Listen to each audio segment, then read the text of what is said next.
Well, good morning. Hello to all of you present in the sanctuary and those online to the Unitarian Universalist congregation of Vero Beach, or as we call it, UUFVB. I am Vanessa Wishstar. My pronouns are she and her. And for those who may not be able to see me, I am almost 50 years old. I have blonde streaks in my hair because I refuse to dye my hair, and I'm trying to blend in my unicorn sideburns. Most people see me as abnormally cheerful. And I asked my son to describe me, and he says, she's a woman with a lot of attitude, and she's kind of strict. I think that was a compliment.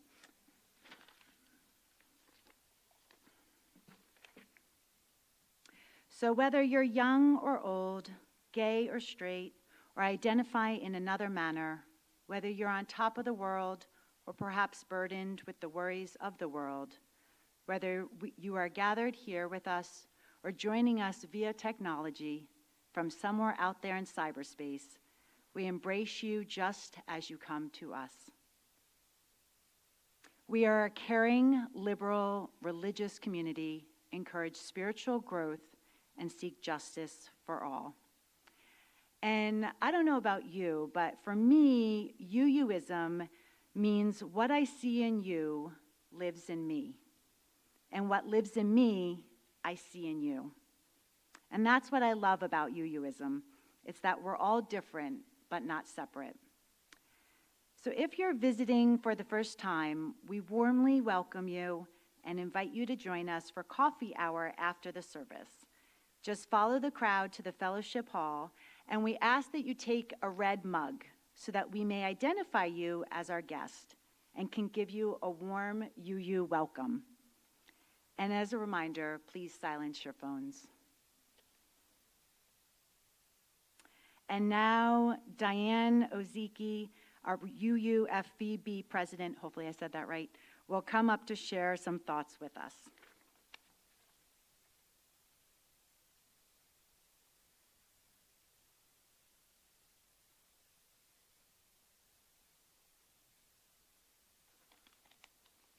Good morning, everyone.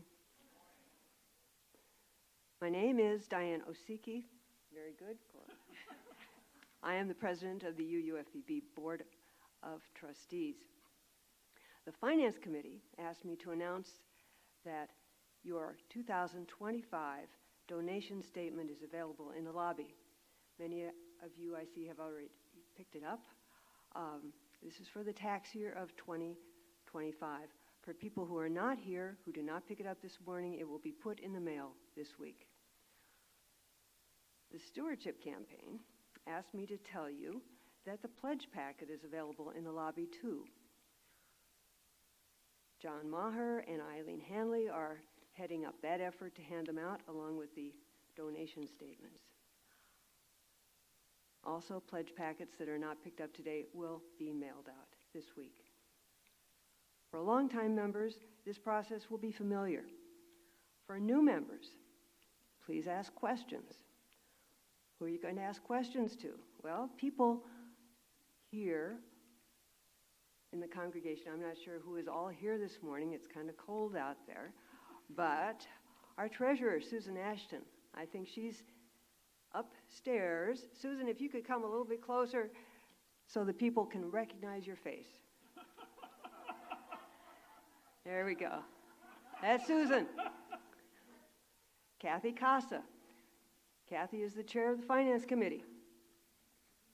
Bill Ames, I don't know. Bill, are you here this morning? He's also on the Finance Committee. Michael Byrne, Patty Walker. Thank you. Stewardship Campaign people, John Maher, Eileen Hanley. Sue Cook, who is not here this morning. And myself, please ask us questions if you don't understand the difference between the fiscal year, the calendar year, what the budget is for, what this new pie chart is all about. This is a new thing. We're trying to give you information in a slightly different way, and we hope it will be informative to you.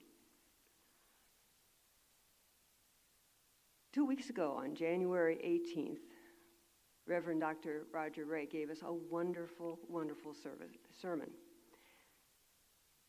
called Skin in the Game. And he made the very excellent point that nobody supports us but us. We generously don't give to different groups around the area, but they do not give to us. It's just us. So please think about this as you consider your pledge. It's very important and very much appreciated. So thank you so much. See you in coffee hour.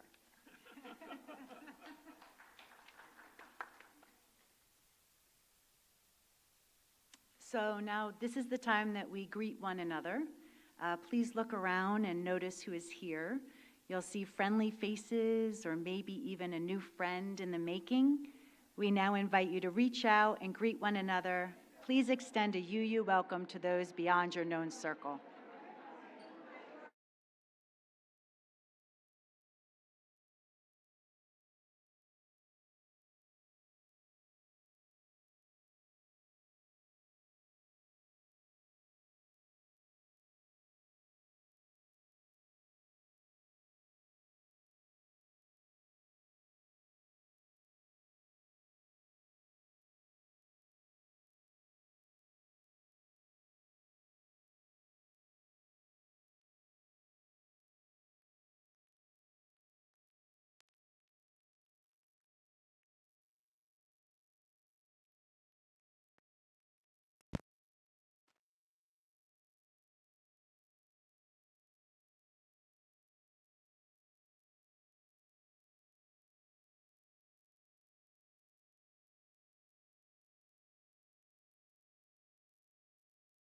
I don't have any.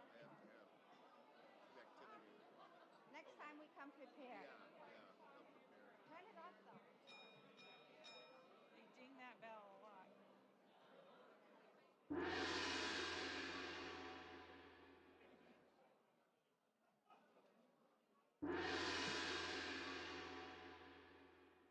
Yeah, we're staying down. Stay down, stay down. Down, boy. Good morning, everyone. You see some new faces on the stage. This is the Rough and Tumble, Mallory Graham and Scott Tyler.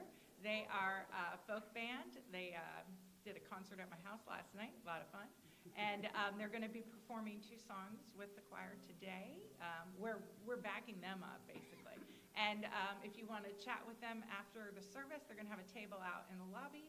Anyway, so this is their original song, Hymn.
So, you got me? Okay.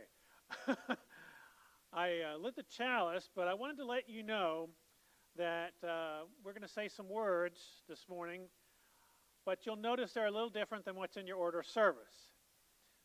I put the whole version in the order of service.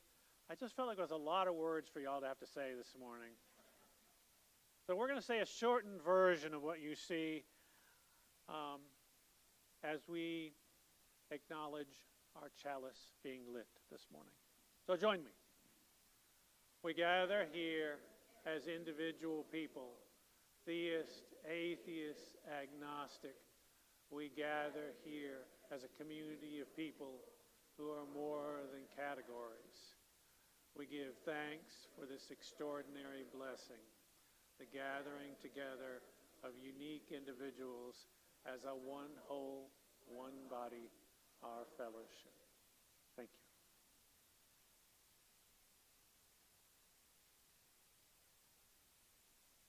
Please join us now for our opening hymn, Wake Now My Senses, number 298, verses 1, 2, and 3. Rise in body or spirit.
We're going to read the book. Come on up, Raven. We're going to read the book, I Wonder.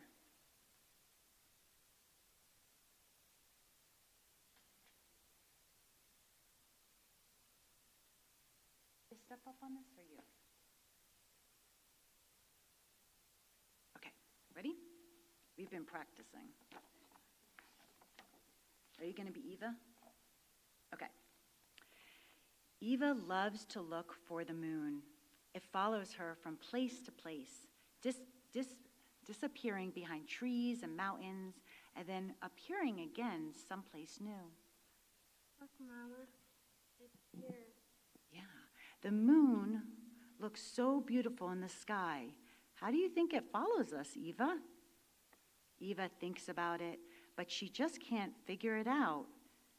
It's okay to say, I don't know, says her mother. When we don't know something, we get to wonder about it.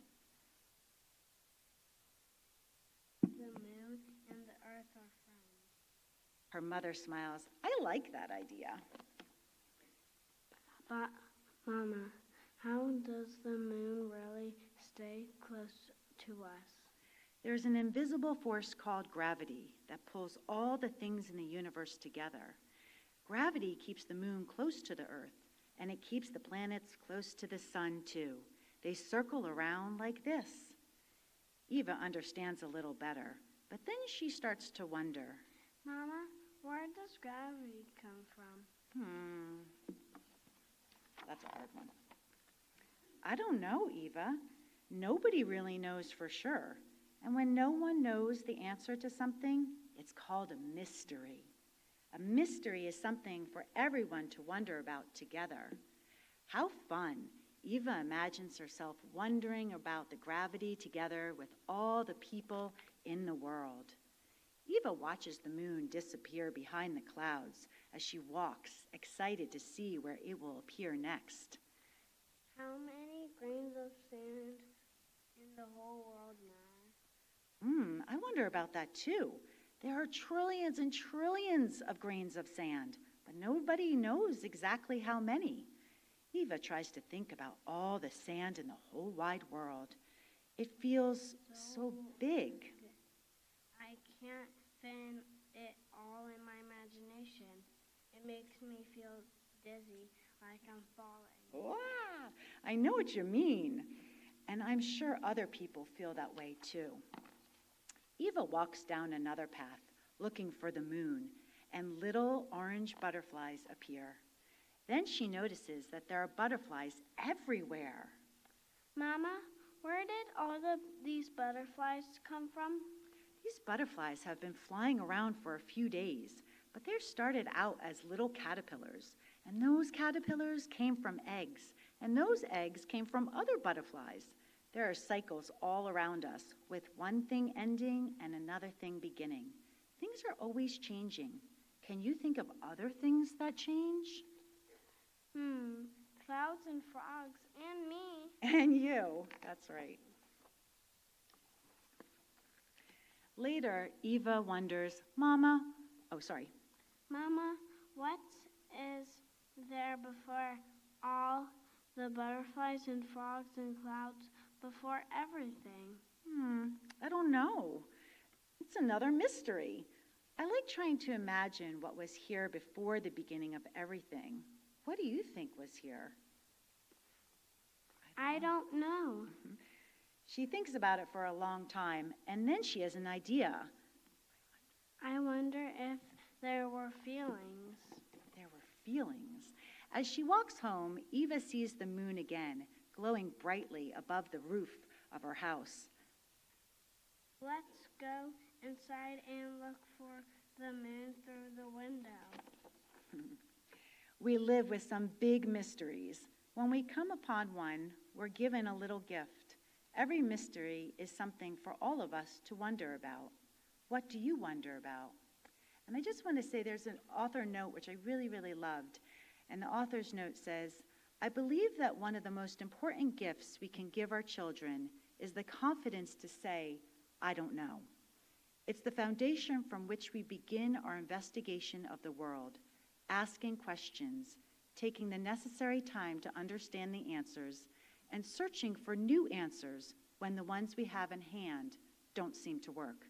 The feeling of not knowing is also the source of wonder and awe. Thank you, Raven Eva.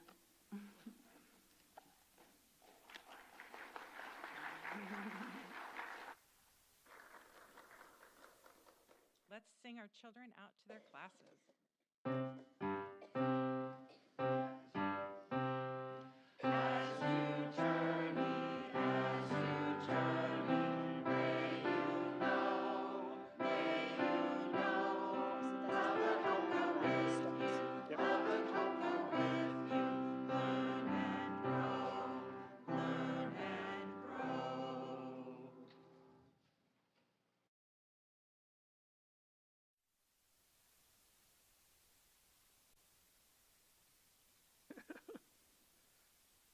This is the time in our service when we acknowledge that we each come together with our own joys and sorrows, gifts and needs.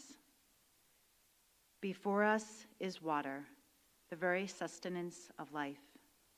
Water can buoy you up, nourish, cleanse, and replenish you. It is the source of life which creates beauty and the very making of tears. This community, like water, is the very sustenance of one another's lives, especially when we can remember the sacred obligation to buoy each other up in times of sadness, to nourish one another in times of want, to cleanse one another with acts of kindness and generosity, and to replenish one another with when our own hearts are weary and worn. Today, with this water, we are reminded visually of our sacred obligation to the greater whole. Rev Tom will add salt for the tears that have fallen in the last week. May we remember that there are those in pain among us. So let us be tender with one another, for we know not what is held in the silent sanctuary of one another's hearts. Reverend Tom now adds flowers to remind us of the beauty and joy that surrounds us in our own lives, that floats on the surface of many of our faces and enlivened spirits. And in a moment, what about the salt? Okay. In a moment, we will invite those. Reverend Tom will be adding salt for the tears. I'm going to ad-lib for the tears that. Oh, we did that? Okay. So in a moment, we will invite those who would find it meaningful to come forward and place pebbles in the collective bowls.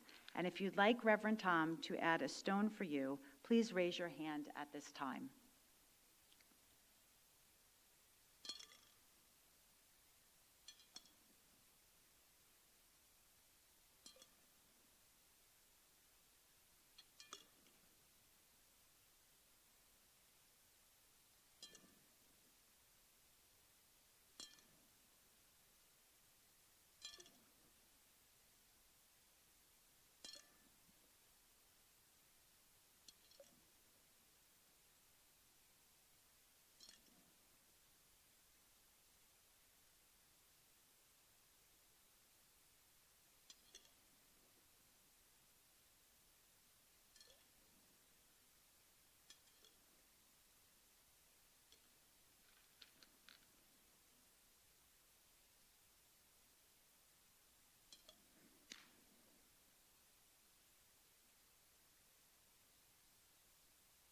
And at this time, if you'd like to add a pebble for a joy or sorrow to our collective bowls of care, I invite you to come forward at this time.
May all that we offer one another keep us connected and blessed within this hour and within the week ahead.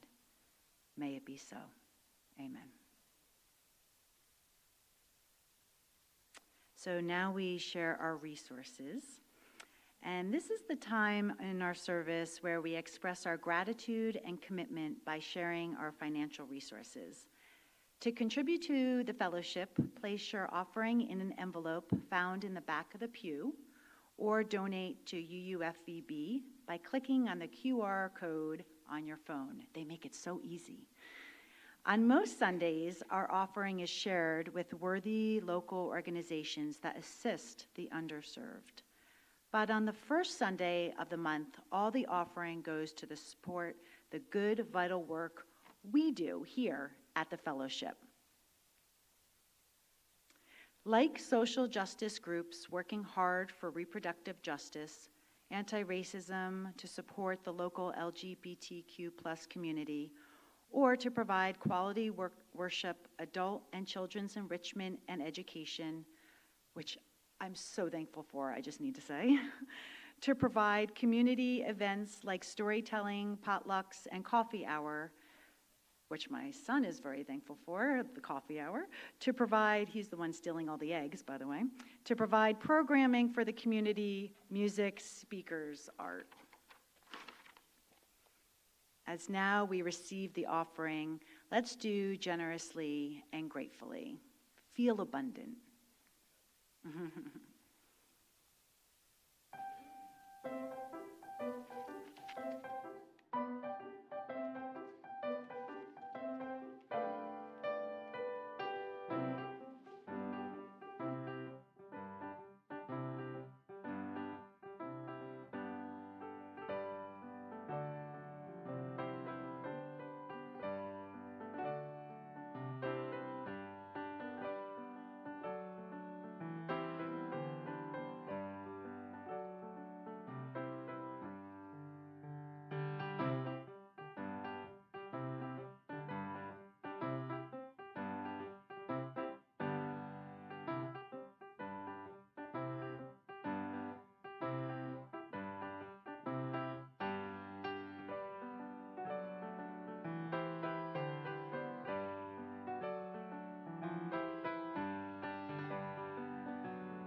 So, this is our time for meditation, prayer, reflection.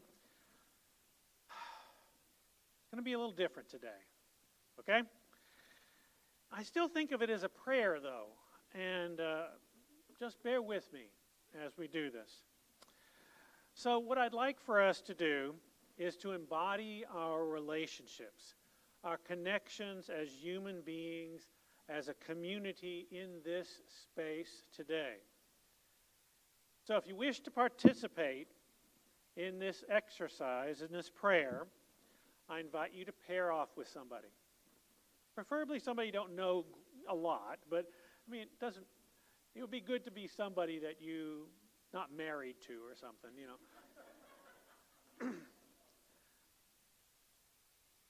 Once you've paired off, and we'll we're going to model this in just a minute. If you don't want to participate, just when somebody asks you, just say, you know, thanks, but I don't want to participate. And that'd be fine. It's perfectly fine. So here's the exercise. After you pair up, decide who's going to go first. The person going first will place their hand on their chest, paying attention to what's going on in their own body. And while looking at their partner, they're going to ask two questions. There they are up there. What do you care about? And then they'll answer a few things that they care about. And then ask, why does that matter to you? And they'll answer why it matters to them. After they've shared, the person putting their hand on their chest will take a moment to reflect on how what they said entered their body, how their body feels different, having listened to this person share.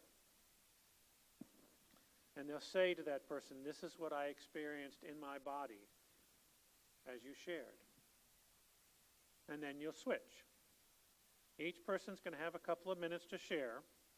I'm going to ring the singing bowl here at a certain point when the time's up. And if you haven't shared your body experience, please do so at that point. We'll keep the questions up for you. And now, Vanessa and I are going to show you how it works. Okay?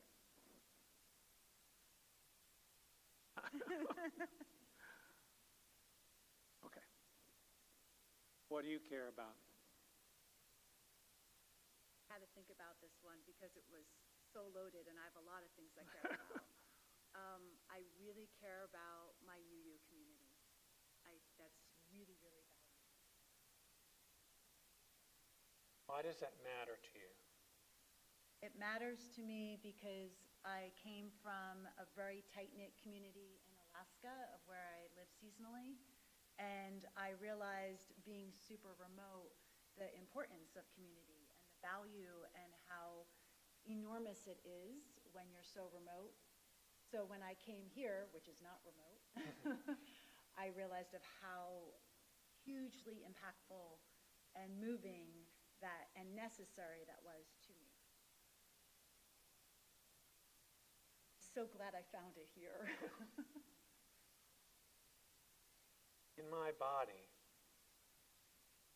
I feel warm as you share with me. My heart slowed down. I settled. Thank you. Okay, and then you switch. All right, you got your pair? Everybody got a pair? Who wants to? Find your pair. Take a minute. And you can care about more than one thing too, so I'll lead you through this, okay? All right. Oh, hold on, don't start yet. Don't start. All right. Okay, everybody's got a pair? Everybody got a pair? All right, here we go. All right, settle down, here we go. We're gonna get started, okay. All right, we're gonna start with a deep breath. Let's get everybody kind of centered here. Everybody take a deep breath. Okay? Notice your feet touching the ground. Wiggle your toes. Hard to get people to settle down. Okay. All right. Go ahead and begin.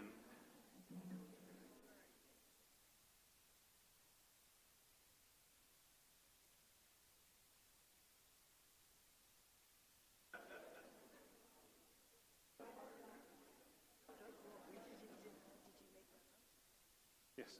Oh, yeah. Of course it is. But hard to control these folks. Yeah, Like they do the Tibetan dinner bell. That's right.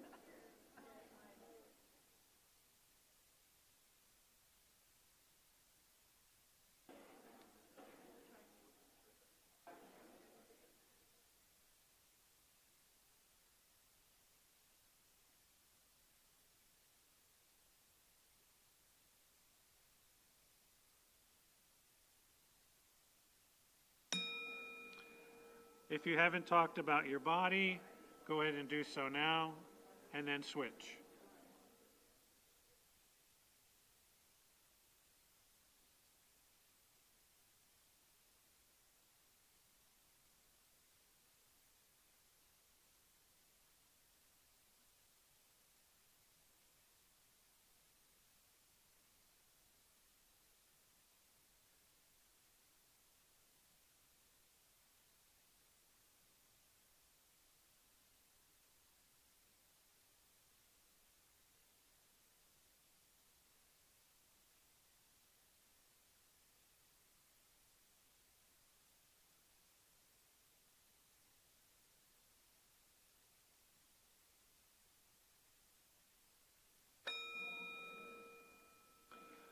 Say what you feel in your body, if you have not done so, and then let us be still.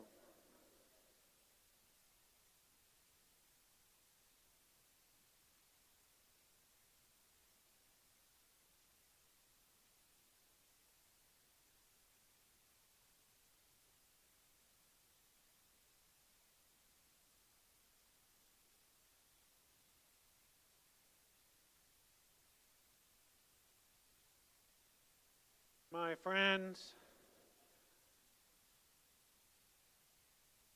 it is a deep blessing to share with one another, to be in community with one another,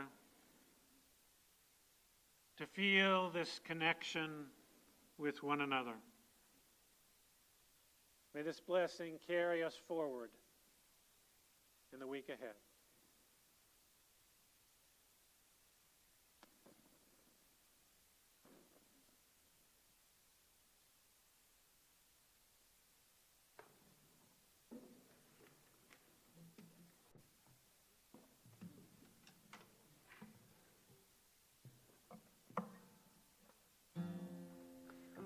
Good morning. Thank you so much for having us here. We are from New Hampshire. Oh, thank you. Thank you so much. Thank you for the very warm welcome to Florida. Last year, or I guess 2 years ago now, we released an album called Hymns for My Atheist Sister and Her Friends to Sing Along To. And it's an album about loving your neighbor, and it's an album about, standing up for your neighbors. And we're going to share with you a song called My Atheist Sister. It's autobiographical, about my atheist sister. I grew up in Pennsylvania, but she now lives in Tallahassee, and she's doing a lot of work where she is going to the Capitol multiple times a month and standing up for the separation of church and state, and she is going to fight for the equality of all people and access to health care and the many, many things that here in Florida you are fighting for. And so we're very proud of her, because on top of that, on top of being a neuroscientist, on top of raising 2 kids, on top of her activist work, she also is feeding her neighbors and clothing them and making sure that they have blankets this weekend as it is snowing in Florida. So she's doing some really magical things and incredible things that we are proud of, and we look to her as an example. But we grew up in a very religious community. We grew up in an extremely strict and often unloving community, and it's an incredible thing to watch someone go from that to being the generous person that she is today, and know that's innate in all of us. And it doesn't matter how we find it. It doesn't matter what religion we find it through, as long as we are finding our humanity. So this song is called My Atheist Sister. It is about my atheist sister. 1, 2, 1, 2, 3, 4.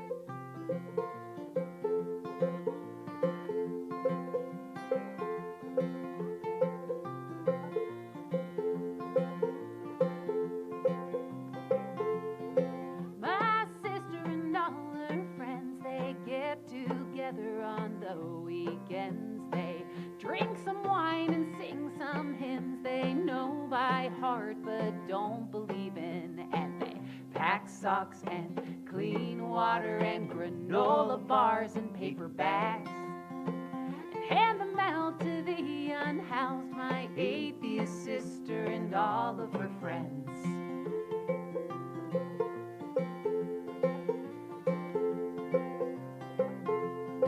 My sister, she won the award, Atheist of the Year. She takes sick days and goes to the Capitol, swears on the Bible and bends some ears about equal rights for her daughter and for all the people living here.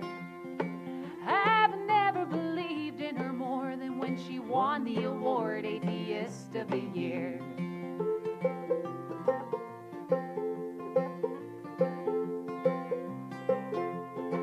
And her kids grow, and we all know the award isn't just for herself. It's for all the years of work of keeping the Bible she was beat with off of her shelf. And she believes in things unseen, like what holds us together, and gravity and empathy and charity, and even believers like me. The award, it sits on the shelf by the moonshine that I bought her in the boxes of wine.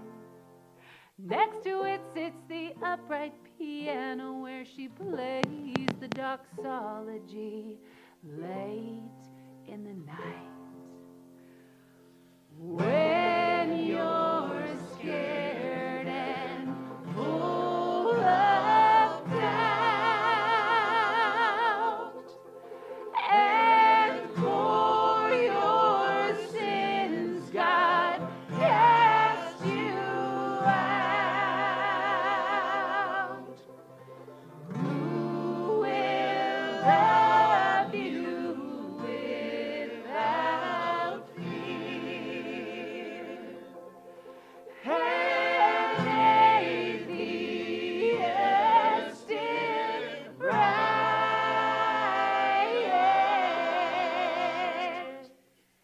gear.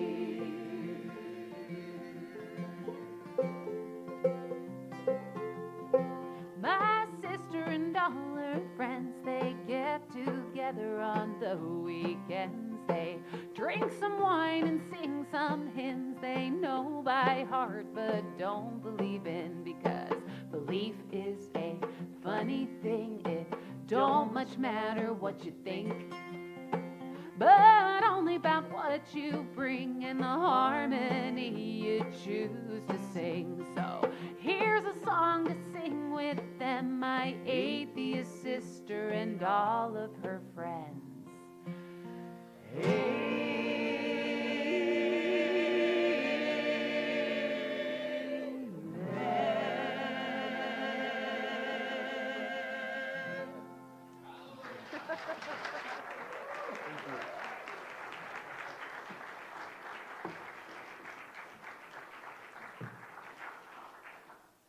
Wow, that was fantastic.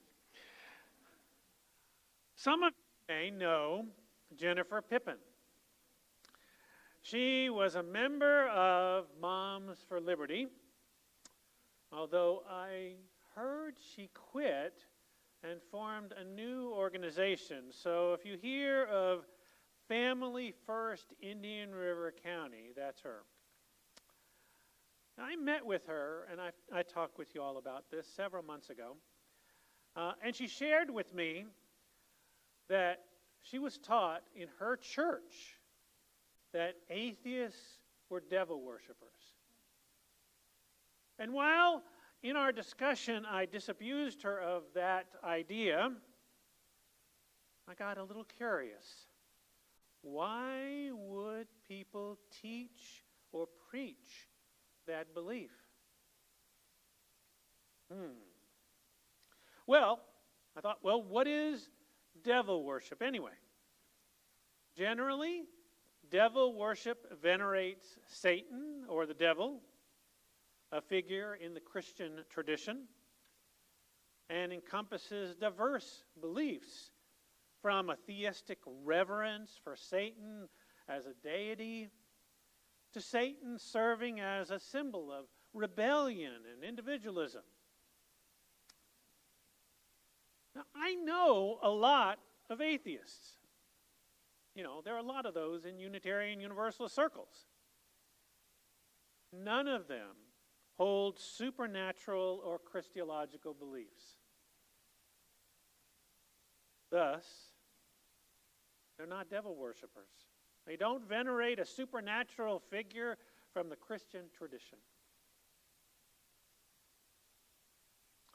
So what are atheists actually? Well, let me give us a little context first, and then I'll give you a little definition.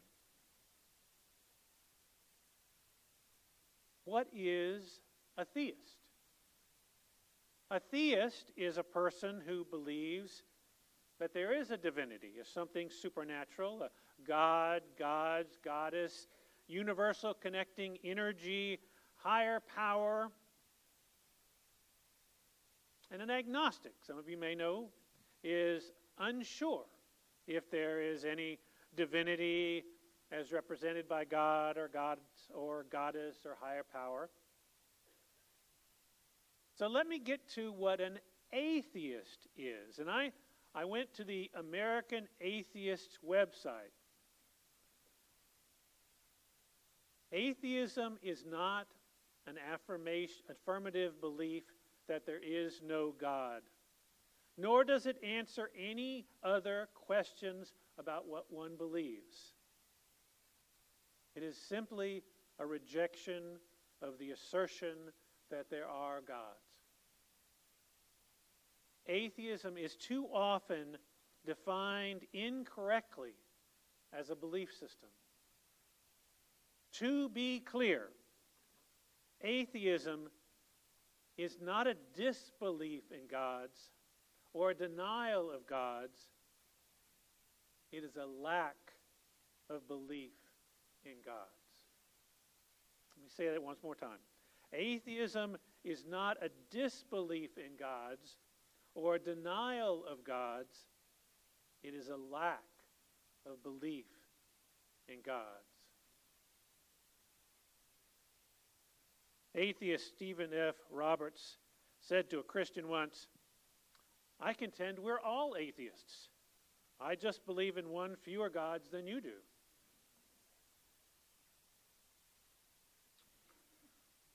Let's go a little deeper, though, into atheism is a lack of belief in gods. What's the difference between disbelief and lack of belief? Is it just wordplay, splitting hairs, or is it more nuanced than that? Does disbelief imply that there is something, a thing, that a person doesn't believe in? If so, does lack of belief imply that there is nothing, not a thing, for a person to believe in or not?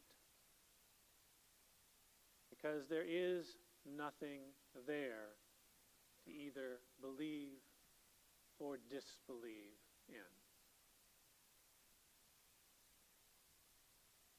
Think about that for a moment. So as you know, I describe myself as Buddhist, humanist, panentheist, Unitarian Universalist. And I have a lot of friends who are atheists. How do I, technically a theist, and my atheist friends engage in meaningful spiritual conversations?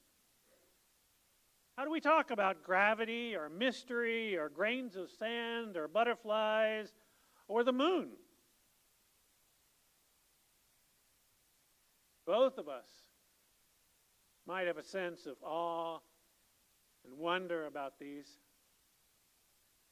You don't have to believe in a higher power to feel awe and wonder. We both have ethics and morals grounded in our experiences. And these ethics and morals inform our choice to be loving, beneficent, compassionate people. We both struggle with chaos and the complexity of life. Atheism is not who they are as a whole person.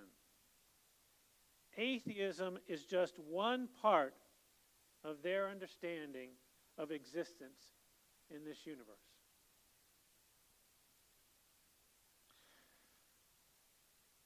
But I know, if you were to go outside and say, I'm an atheist, there might be some consequences. There's a little baggage that comes when you say that to somebody who's most likely conservative, evangelical, or fundamentalist. Because they believe that atheists are just plain bad, evil people. That's what they're taught, that's what they say. They're not human enough to be treated with compassion, not even worth trying to understand. It's no wonder that evangelicals and fundamentalists perpetuate judgy questions like, how can a person without a belief in a God possibly have morals? How could an atheist possibly work to benefit other people? How could an atheist possibly experience awe and wonder? These questions don't pop up around here because we rejoice in the diversity of all of us. It's a beautiful collection of human beings, and we strive to understand one another as we deepen our own personal faith, however we describe that.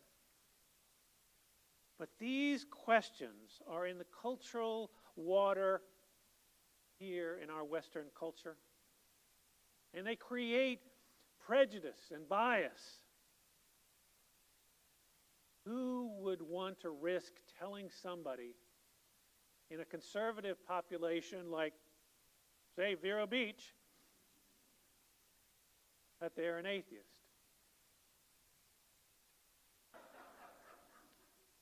It's up there for two reasons. In my opinion, many of these prejudices and biases are a result of fear. For some people, belief and faith is grounded in a type of God that sits in judgment and punishes the wicked. It's the same God that helps them cope with whatever life throws at them. And this belief in a God is the only one way to live in this world, and it's the only way they connect with their community. And as long as they're in that community, they feel morally, spiritually, ethically safe. The minute they step away from a community that has a belief in a God,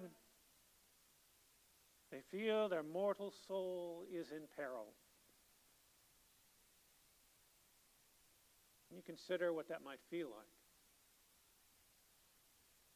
I know a lot of people asked me when I left the Catholic Church, don't you feel guilty? No. But they must have a faith in a particular God as a way to survive, as their sole connection to their community, and as their only path to heaven in the afterlife. Some of you may have experienced that in your past religious life. But with this particular belief system wrapped around someone like armor, how might they experience someone who lacks belief in a God?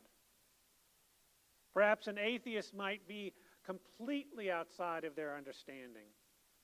Perhaps an atheist might threaten their very religious grounding. Perhaps their mortal soul.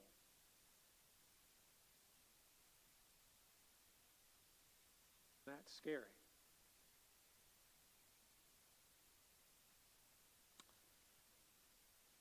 But here's the thing. In recent surveys, the Pew Research Center has grouped atheists, agnostics, and the religiously unaffiliated in one category, the so-called nones. These nones are the fastest growing religious demographic in the United States. When Pew separated out atheists from agnostics and the non-religious, only 5% of the nones identify as atheists.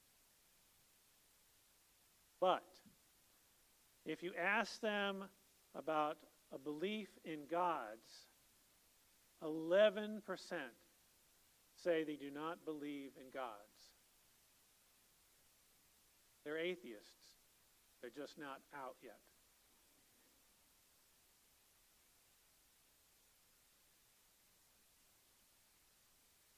A recent survey from the University of Kentucky run by psychologists Will Jarvis and Maxine Nally found that as many as 26% of Americans may be atheists. The study was designed to overcome the stigma with atheism and the potential for closeted atheists to abstain from outing themselves even when speaking anonymously to a pollster. I don't think it will be a surprise to you that atheists are as different as anyone else. And I hope it doesn't surprise you that this community is one of the few places that a person can out themselves as an atheist. And also here is a place where an atheist can explore their own spirituality, belief, experience wonder, awe, faith, the ultimate questions of existence without having to hide anything about themselves. And here, in this pulpit, I can share the wisdom of atheists, like science fiction author Arthur C. Clarke, who wrote, "A faith which cannot survive collision with the truth is not worth my regrets." Or like American psychologist and atheist Abraham Maslow, who wrote, this is what non-scientists don't know, and this is what scientists are too bashful to talk about publicly, at least until they grow old enough to become shameless. Science, at its highest level, is ultimately the organization of, the systematic pursuit of, and the enjoyment of wonder, awe, and mystery. And American writer and humanitarian Pearl S. Buck, who wrote, "Like Confucius of old, I'm absorbed in the wonder of earth and the life upon it. I cannot think of heaven and the angels. I have enough in this life. If there's no other life, then this one has been enough to make it worth being born, worth being a human being. With so profound a faith in the human heart and its power to grow toward the light, I find here reason and cause enough for hope and confidence in the future of humankind."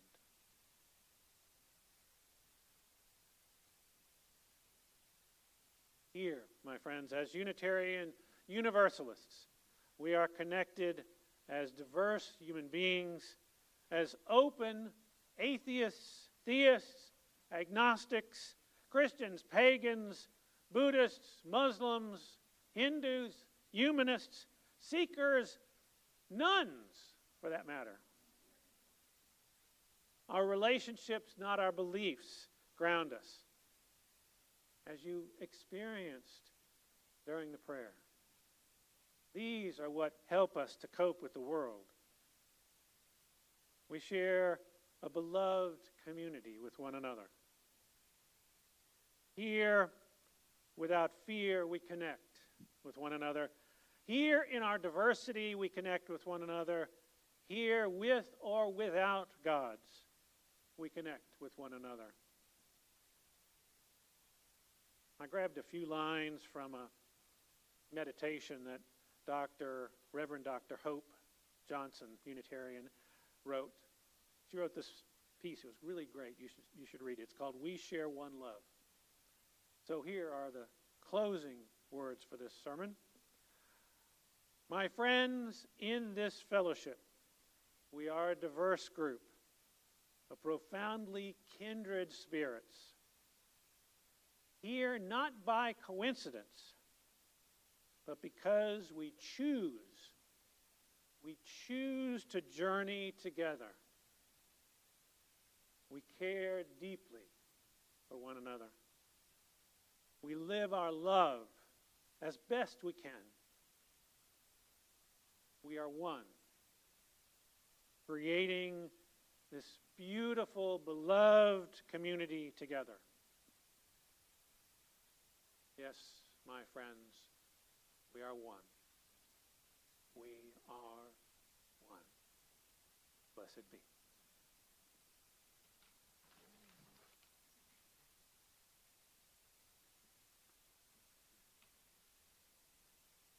Please join us now for our final hymn, number 301, Touch the Earth, Reach the Sky, verses 1, 2, and 5. Rise in body and spirit.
As we leave this time together, let us embrace our growing as human beings with compassion for ourselves and others.